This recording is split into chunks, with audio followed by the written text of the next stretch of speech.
ہمارے جو مخالفین جنہوں نے ہم پہ 295C کٹوائی تھی, ان کی طرف سے بھی ہماری لیگل ٹیم کو ایک پیغام آیا ہے اسی ہفتے, کیونکہ ڈیٹ لگی ہوئی تھی نا محسن اختر کیانی صاحب کی کورٹ میں 28 جنوری کو اسلام آباد ہائی کورٹ میں, تو وہیں پہ ان کی ملاقاتیں ہوتی ہیں, تو وہ پھر میسج میرے تک پہنچا دیتے ہیں.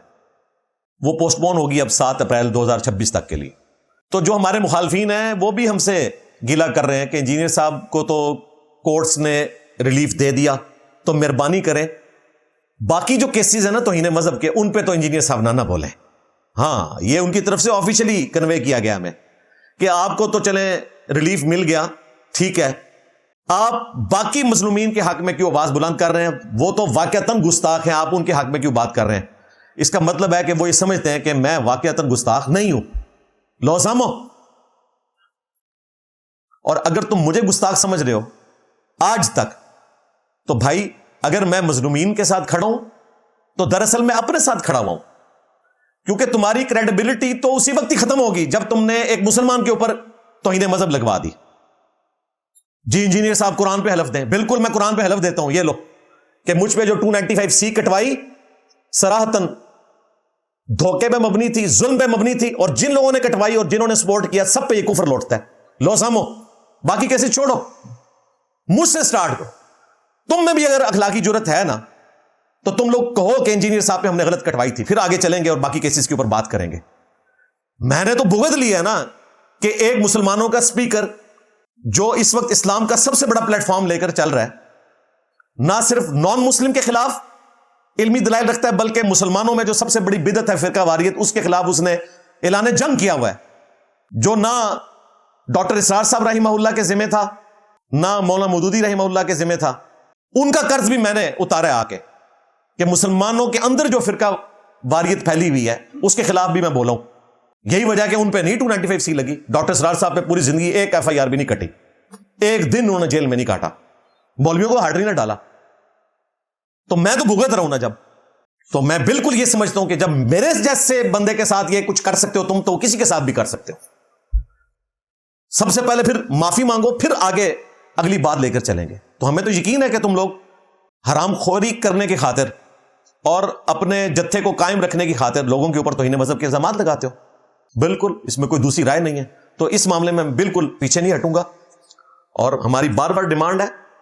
میں نے پچھلے دنوں پوری پوڈ کاسٹ ریکارڈ کروائی ہے. ایک سینئر اینکر ہیں, جیو میں کالم بھی لکھتے ہیں, بلال غوری صاحب حفظہ اللہ تعالی.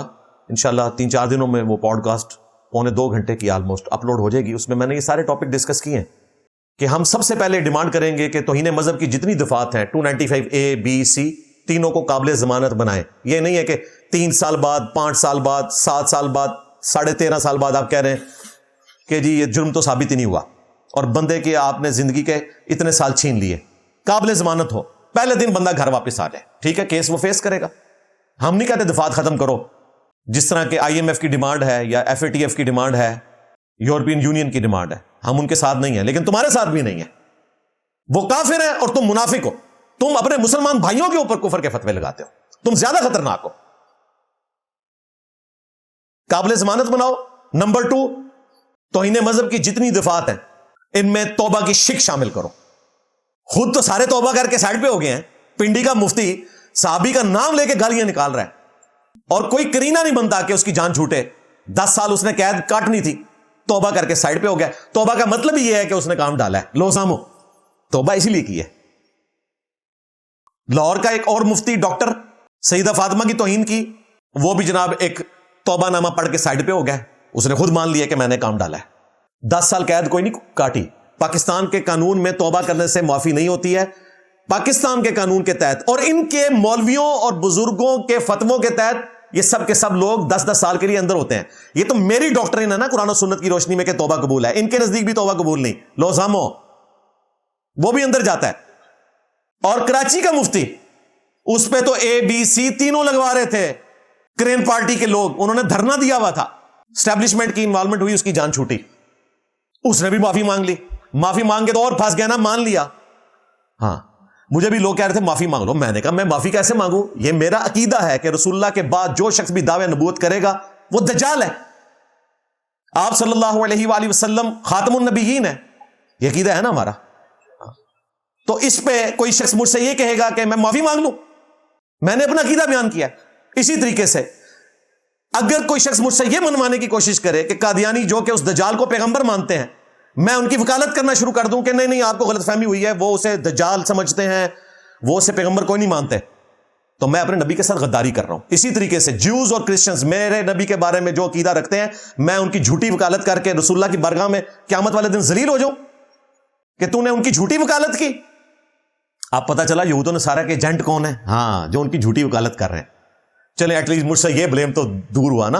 اب وہ جیوز اور کرسچنز کی حمایت میں آ گئے ہیں کہ جی وہ انجینئر صاحب نے نا ان کی لائف ونریبل کر دی ہے. لائف تو اسی دن ونریبل ہوگی تھی جب تم لوگوں نے یہ ارطغرل ڈرامہ یہاں چلایا تھا, اتنے مسیح پھڑکا دیے اور اتنے مسیح قتل کر دیے.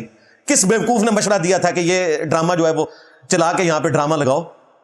وہ صلیبی جنگیں جو اتنا عرصہ پہلے ہو چکی ہیں, وہ آج کے دور میں ان ڈراموں کو دکھا کے اس طریقے سے آج کے کرسچنز کی لائف کو ونریبل کرنا, اصل میں یہ جرم تھا. اس کے خلاف تو میں بول رہا ہوں پہلے دن سے. کرسچنز کے جب چرچ جلتے ہیں تو میں اس کے خلاف بولتا ہوں کہ یہ کام غلط ہے. علمی طریقے سے ان کی غلطی ان پہ ہائی لائٹ کریں گے. تو باتیں ہی ہمیں آگے کرتے ہیں. قابل ضمانت بنائیں, توبہ کی شیک شامل کریں, اور اس کے بعد 4 سٹیپس جب تک طے نہ ہو ایف آئی آر کٹنی نہیں چاہیے. اور اگر ان سٹیپس کے بغیر ایف آئی آر کٹتی ہے تو اصولاً تو ہماری ڈیمانڈ یہ ہے کہ پھر سزائے موت اس کو ہونی چاہیے جو جھوٹی ایف آئی آر کٹواتا ہے. لیکن ہم اس طرف نہیں جاتے کیونکہ پھر یہ پلی لیں گے کہ یہ چاہتا ہے کہ لوگ گستاخی کو ہائی لائٹ نہ کریں ڈر کے مارے. چلیں ہم اس طرف نہیں جاتے, لیکن اصولاً یہی ہونا چاہیے. لیکن کم از کم 4 سٹیپ طے کیے جائیں. نمبر 1, اس بندے کا فورینزک کروایا جائے اس حوالے سے کہ اس کی ویڈیو کانٹیکسٹ کے ساتھ ہے یا آؤٹ آف کانٹیکسٹ ہے.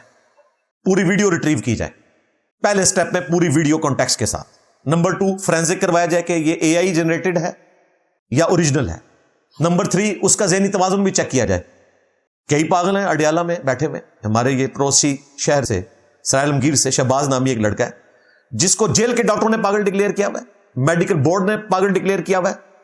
امریکن سٹیزن ہے بیچارہ, ادھر آیا چند دنوں کے لیے, اس کا ذہنی توازن کا مسئلہ ہوا, اڈیالہ میں سزائے موت ہوئی ہوئی ہے.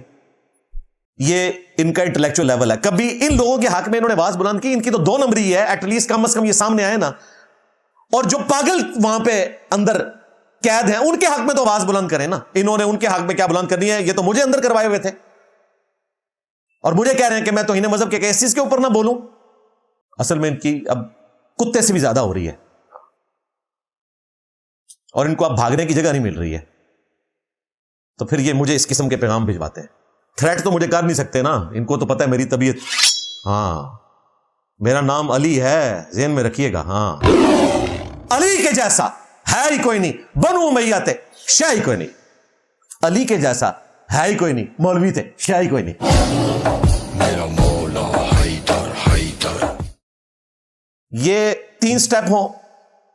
چوتھے سٹیپ میں علماء کے ساتھ اس کی کاؤنسلنگ کروائی جائے کہ بھائی کیپٹل پنشمنٹ ہے, توبہ کر لو.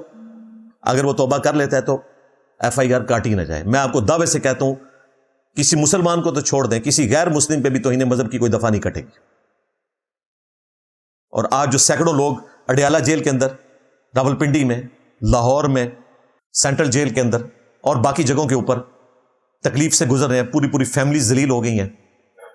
وہ کہتے ہیں جی وہ جی اسلام پہ برا وقت آ گیا. اسلام پہ برا وقت تمہاری وجہ سے آیا ہوا ہے, اور یہ اپنی نیکیوں کے اوپر اللہ سے معافی مانگو. ہاں, حضرت نیٹشے کا قول ہے. ہاں, حضرت نیٹشے نے فرمایا, انہوں نے تو کسی اور کانٹیکسٹ میں بات کی تھی لیکن مجھے بڑی پسند آئی کہ مین کائنڈ کو اپنی نیکیوں پہ خدا سے معافی مانگنی چاہیے جو انہوں نے نیکیاں کی ہیں. چرچ نے نیکیاں کی تھی کہ جب پادری اپنی ہوس پوری کرنا چاہتے تھے عورتوں سے اور وہ نہیں بات مانتی تھی, ان کو وہ وچز ڈکلیئر کر دیتے تھے کہ جادوگرنی ہے, اور پوری پوری زندگی انہیں قید خانوں میں ڈال دیتے تھے. چرچز کے نیچے انہوں نے تہ خانے بنائے ہوئے تھے زنجیروں کے ساتھ باندھ کے.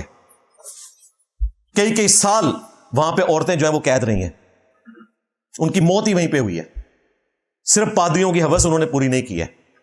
تو نیٹشے نے کرسچینٹی کے حوالے سے یہ چیز ڈسکس کی تھی کہ مین کائنڈ کو اپنے گناہوں پہ نہیں, اپنی نیکیوں پہ معافیاں مانگنی چاہیے اللہ تعالیٰ سے. بالکل, یہ ہماری جو کرین پارٹی ہے نا, اسے اپنے گناہوں پہ نہیں نیکیوں پہ معافی مانگنی چاہیے. جو لوگوں کے اوپر جھوٹے توہین مذہب کے کیسز بنوائے, میرے اوپر بھی تو بنوانے والے یہی لوگ تھے نا, فیول تو انہوں نے دیا تھا نا. تو اپنی نیکیوں کے اوپر خدا سے معافی مانگو. حضرت نیٹشے کا قول ہے یہ. ہاں بالکل. اور حضرت نیٹشے کا ایک اور قول ہے, میں اسے ماڈیفائی کرتا ہوں. اس نے تو کہا تھا گاڈ از ڈیڈ. گاڈ تو ڈیڈ نہیں ہوا, مولوی از ڈیڈ. بیسیکلی اس کا بھی کہنے کا مقصد یہی تھا کہ خدا کے کسٹوڈین جو ہے نا وہ چرچ کے پوپ بنے ہوئے تھے اور آج ان کو ویٹیکن سٹی میں بند کر دیا گیا, گویا کہ ان کا خدا ڈیڈ ہو گیا.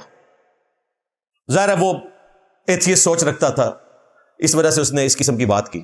ہم کہتے ہیں مولوی از ڈیڈ, ہمارا خدا زندہ ہے, ہاں, اور وہ زندہ رہے گا. مولویوں نے کیوں نہ بلی چڑھائیے جن کی وجہ سے اسلام بدنام ہوا ہے. اب آپ کو پتا چلا میں نے یہ بابے بلی کیوں چڑھائے ہیں. ہاں, بابے بلی چڑھیں گے تو لوگوں کو صحیح دین کا تعارف ہوگا جو اس شخص پہ نازل ہوا جس کی قبر مدینے میں ہے صلی اللہ علیہ وآلہ وسلم. یعنی کہ میرے نبی سا ہے ہی کوئی نہیں, تیرے بابے تھے شاہ ہی کوئی نہیں. تو چونکہ آفیشلی میرے تک یہ پیغام پہنچا تھا تو آپ کو پتا میں ادھار نہیں رکھتا, میں ویڈیو میں آ کے جواب دے دیتا ہوں تاکہ باقی عوام بھی ایجوکیٹ ہو جائے اس حوالے سے انشاءاللہ تعالی.